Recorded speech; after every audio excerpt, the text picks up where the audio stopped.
عزیز دوستو، السلام علیکم۔ آپ دیکھ رہے ہیں اردو ادب لیکچرز، اور آج ہم اردو کی مشہور ترقی پسند تحریک، اس کے مختصر سے آغاز اور اس سے وابستہ افسانہ نگاروں کے بارے میں بات چیت کریں گے۔ دوستو، کارل مارکس کے انقلابی اور اشتراکی نظریات سے متاثر ہو کر اردو میں جس قسم کا ادب تخلیق کیا گیا وہ ترقی پسند ادب کہلاتا ہے۔ اردو ادب میں ترقی پسندانہ خیالات اور تصورات کے اشاعت کا سلسلہ دراصل روس کے انقلاب کے بعد شروع ہوا۔ ان نظریات اور خیالات نے رفتہ رفتہ زور پکڑا اور باقاعدہ تحریک کی شکل اختیار کر لی۔ 1936 میں اس تحریک یعنی ترقی پسند تحریک کا پہلا اجلاس منشی پریم چند کی زیر صدارت ہوا، اور افسانہ نگاروں نے اس تحریک میں بڑھ چڑھ کر حصہ لیا۔ یہ افسانہ نگار اگرچہ غلامی سے تنگ تھے، سیاسی اور سماجی نظام کی فرسودگی سے نالاں تھے، انہوں نے اپنے خیالات کا اظہار اپنے افسانوں کے ذریعے کیا۔ اس تحریک سے وابستہ سب سے نامور اور اہم ترین افسانہ نگاروں میں منشی پریم چند جو ہے وہ حقیقت نگار کے طور پر بھی معروف ہے۔ انہوں نے اردو افسانے کا رشتہ حقیقت سے جوڑنے کی کوشش کی۔ انسانی عظمت اور بلندی ان کے افسانوں میں نمایاں ہے۔ ہندوستانی معاشرے کی سچی تصاویر دکھاتے ہیں، کسانوں کی سوچ و فکر اور ان کے مسائل کو شد و مد کے ساتھ بیان کرتے ہیں، کسانوں کے معاشی استحصال کے خلاف آواز بلند کرتے ہیں۔ مشہور افسانوں میں نمک کا داروغہ، سوا سیر گیہوں اور کفن جیسے افسانے ان کے نمائندہ افسانے ہیں۔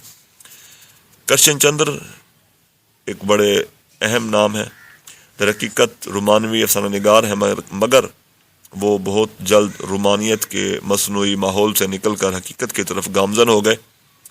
اپنے عہد کی عکاسی کے علاوہ فطرت اور عورت کے حسن کو بیان کرتے ہیں۔ فسادات کے حوالے سے ان کا مجموعہ ہم وحشی ہیں کہ اکثر افسانے فسادات کے گرد گھومتے ہیں۔ ان کا سماجی شعور قابل تعریف ہے۔ اہم افسانوں میں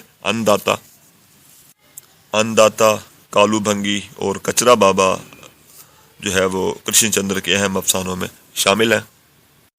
اردو کے اہم ترین افسانہ نگاروں میں ایک نام جو کہ ترقی پسند تحریک سے وابستہ ہیں وہ سعادت حسن منٹو کا بھی ہے، جو کہ مشہور ترقی پسند افسانہ نگار کے طور پر جانے جاتے ہیں۔ منٹو متنازع افسانہ نگار ہیں، تلخ اور فحش افسانہ نگار ہیں۔ ان کا سب سے پسندیدہ موضوع جنس ہے۔ وہ نوجوانوں کی نفسیاتی اور جنسی الجھنوں، طوائفوں، تقسیم برصغیر، فسادات کو موضوع بناتے ہیں۔ منٹو کے بیان کردہ تلخ حقائق سے اختلاف ممکن نہیں ہے۔ نیا قانون، نعرہ، دھواں، ٹھنڈا گوشت اور توبہ ٹیکسنگ ان کے قابل ذکر افسانے ہیں۔ اس کے علاوہ افسانوں کے متنازع موضوعات، زبان و بیان اور فنی خوبیوں کے لحاظ سے عصمت چغتائی مشہور ترقی پسند افسانہ نگار ہیں۔ عصمت کو فحش نگاری کے الزام کا سامنا کرنا پڑا۔ وہ گرم اور جذبات بھڑکانے والے جملے لکھتی ہیں۔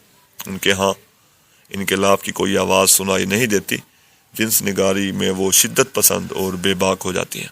عزیز احمد عصمت چغتائی کے بارے میں لکھتے ہیں، جنس نگاری کی آڑ میں انہوں نے معاشرتی اقدار کو توڑنے کی کوشش کی اور ترقی پسند تحریک کی نامور افسانہ نگار شمار ہوئے۔ احمد ندیم قاسمی کے ہاں حقیقت پسندی کا عنصر نمایاں ہے۔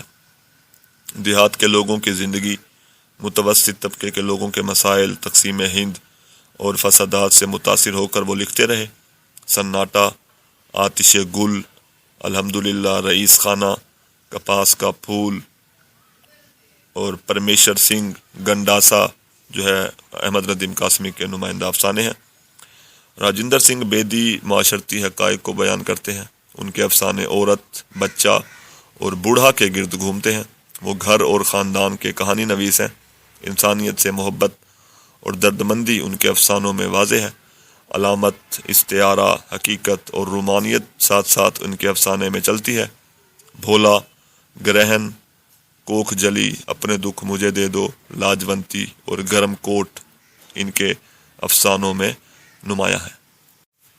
سجاد ظہیر کا ایک بہت بڑا اور اہم نام ہے جو کہ اس تحریک سے وابستہ رہے۔ ان کا افسانوی مجموعہ انگارے جو کہ خاصا ہنگامہ خیز بھی ثابت ہوا۔ اس مجموعے میں مذہبی، سماجی، سیاسی اور معاشرتی تلخ حقائق کو بیان کیا گیا ہے۔ اس مجموعے میں شامل افسانوں کے باعث سجاد ظہیر کو باغی اور تخریبی ذہن رکھنے والا بھی کہا گیا۔ اس کے علاوہ اختر حسین رائے پوری، ہاجرہ مسرور، انور علی، علی عباس حسینی، شوکت صدیقی اور اشفاق احمد قابل ذکر افسانہ نویس ہیں۔ ان سب نے ترقی پسند تحریک کے منشور کے تحت ہی کام کیا اور اردو ادب کو اور تہذیب کو بہت کچھ نیا عطا کیا۔ شکریہ۔